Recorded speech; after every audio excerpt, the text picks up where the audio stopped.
अंधश्रद्धा आणि वैज्ञानिक अंधश्रद्धा म्हणजे नक्की काय? म्हणजे आपल्याकडं सरळ सरळ आहे की काही जण म्हणतात की एखादी गोष्ट अमकी अमकी आहे तर ती अंधश्रद्धा आहे.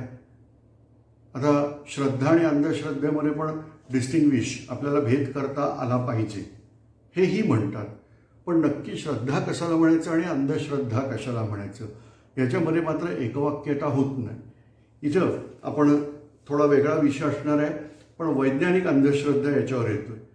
आता गंमत बघा कशी येते की जोपर्यंत माणूस पृथ्वीवरती ज्या घडामोडी बघतं तेवढ्यापुरताच मर्यादित असतो, त्यावेळेला त्याचं खरं तर मी विश्व हा शब्द वापरणार होतो, आपण विश्वच वापरू, मर्यादित आहे. कारण ते फक्त पृथ्वीवरच्याच गोष्टीबद्दलचा भाग बोलतं. पण प्रत्यक्ष विश्व म्हटल्यानंतर पृथ्वी, चंद्र, सूर्य, अख्खी ग्रहमाला, दूरवरचे तारे, त्यांचा समूह म्हणजे दीर्घिका आणि अशा असंख्य गोष्टींचा समावेश आहे. ताऱ्यांचे पण वेगवेगळे प्रकार येतात. आणि मग याच्यानंतर जसं विज्ञानाच्या कक्षा विकसित होत गेल्या तसं आपल्याला कळलं की अजून आपल्याला बऱ्याच गोष्टी माहीतच नाही आहेत. शास्त्रज्ञ लोकांनी या गोष्टीला नाव दिलेलं आहे डार्क मॅटर आणि डार्क एनर्जी. आपण आता एक एक भाग बघूया. पहिला आहे डार्क मॅटर. डार्क मॅटर म्हणजे काय? तर जर पदार्थाचं तापमान वजा 273 अंश सेल्सिअस एवढं असेल, हा खरं तर थोडासा सोपा आकडा आहे.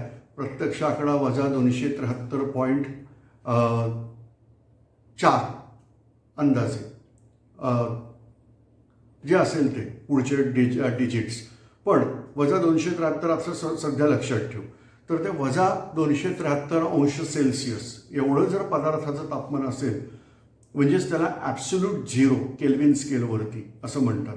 जर एवढं तापमान असेल तर अशा वेळेला त्या पदार्थातून कोणत्याही प्रकारची प्रारणं किरणं बाहेर पडत नाहीत. ना दृश्य प्रकाश ना अदृश्य प्रकाश, काहीच नाही. आणि मग अशा वेळेला हे पदार्थ आपल्याला दिसूच शकत नाही. हे अंतराळात आहेत ज्यांचं इतकं थंड आहे म्हणजे लक्षात घ्या वजा 273 अंश सेल्सिअस तापमानापेक्षा खालती जाता येत नाही. कमीत कमी तापमान जे नोंद केलेलं आहे ते आहे वजा 273 अंश सेल्सिअस. त्यामुळं ह्याच्यापेक्षा कमी जाता येत नाही. ह्या तापमानाला प्रकाश म्हणजे त्या पदार्थातून कुठच्याही प्रकारचा प्रकाश हा बाहेर पडत नाही आणि मग आपल्याला ते दिसत नाही. अशा पदार्थाला नाव दिलेलं आहे डार्क मॅटर. हे ब्लॅक होल नाही. ब्लॅक होलमध्ये अतिप्रचंड गुरुत्वाकर्षण असतं असं म्हणतात, पण डार्क मॅटर म्हणजे ज्याचं तापमान वजा 273 अंश सेल्सिअस आहे असं मॅटर. आता डार्क एनर्जी, खूप प्रकारच्या ऊर्जा आहेत ज्या आपल्याला एक्सप्लेन करता येत नाही, ज्याचं स्पष्टीकरण देता येत नाही. जसं एक सोपा प्रश्न आहे की गुरुत्व बल हे नाही नेहमी आकर्षण करणार आहे, एकमेकांना खेचून घेणार. म्हणून तर चंद्राच्या गुरुत्वाकर्षण बलामुळे आणि सूर्याच्या गुरुत्वाकर्षण बलामुळे पृथ्वीच्या पाण्याला भरती ओहोटी येते. पृथ्वी सूर्याभोवती फिरते ते गुरुत्वाकर्षण बलामुळं. चंद्र पृथ्वीभोवती फिरतो तोही गुरुत्वाकर्षण बलामुळं. गुरुत्वाकर्षण बल जर आकर्षण या स्वरूपाचं आहे तर विश्व प्रसरण का पावत आहे, दीर्घिका एकमेकींपासून लांब का जात आहेत आणि अशा काही गोष्टी आहेत याचं उत्तर मिळत नाही. मग अशा प्रकारची जी ऊर्जा असते हिला नाव दिलेलं आहे डार्क एनर्जी. आणि आत्ता शास्त्रज्ञ सांगतात त्याप्रमाणे लक्षात घ्या, आता आपल्याला हळूहळू जास्ती कळायला लागलेलं आहे की आपण सगळं विश्व तर आत्ता बघू शकत नाही आहे. विश्वाचा एक सूक्ष्म भाग आपण बघतोय. त्या सूक्ष्म भागामध्ये हजारो लाखोंच्या संख्येने दीर्घिका आहेत. ह्या दीर्घिकांपैकी एक दीर्घिका म्हणजे आकाशगंगा ही आपली आकाशगंगा आहे आणि ह्या आकाशगंगेत असणाऱ्या 100 अब्जाहून अधिक ताऱ्यांपैकी एक तारा सूर्य, त्याच्या भोवती फिरणाऱ्या ज्ञात अज्ञात अशा 9 ग्रहांपैकी किंवा 8 ग्रहांपैकी एक ग्रह म्हणजे पृथ्वी.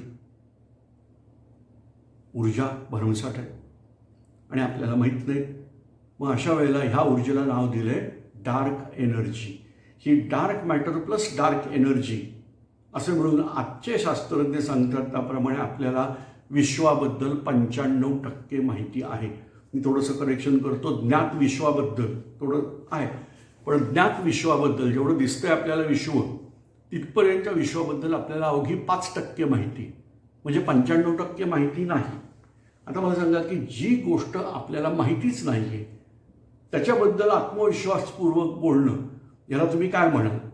त्यामुळं आज जर लोकांना वाटत असेल आपण विज्ञानवादी आहोत, तर लक्षात घ्या, विज्ञानवादानुसार आपल्याला 5% एवढीच माहिती आहे. 95% विश्वाबद्दल आपल्याला माहिती नाही. आणि मग अशा वेळेला एखादी गोष्ट आहेच म्हणणं किंवा नाहीच म्हणणं, ही गोष्टही अंधश्रद्धाच आहे. सो जसं जसं ज्ञान जास्ती मिळत जाईल माणसाला, तसं लक्षात येईल की नक्की अंधश्रद्धा म्हणजे काय.